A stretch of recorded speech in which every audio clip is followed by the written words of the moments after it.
হবিগঞ্জের রশিদপুর ৩ নম্বর গ্যাস কূপ এলাকায় আছেন সহকর্মী ইকরামুল কবির। সরাসরি যাব তার কাছে। রশিদপুর ৩ নম্বর কূপে হবিগঞ্জ জেলা অবস্থিত। আমার পিছনে যে লাইনটি দেখা যাচ্ছে বিশাল আকার একটি লাইন, সেটি হচ্ছে কি জাতীয় সঞ্চালন লাইন।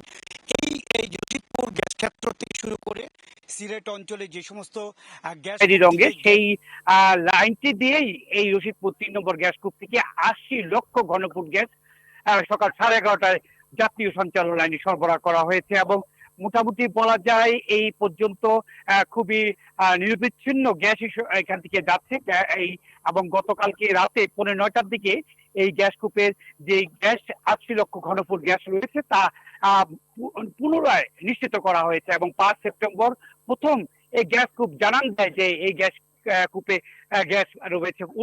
বলে রাখা প্রয়োজন যে 1994 সালে এই গ্যাস এবং ৫ সেপ্টেম্বর প্রথম এই গ্যাস কূপ জানান দেয় যে এই গ্যাস কূপে গ্যাস রয়েছে।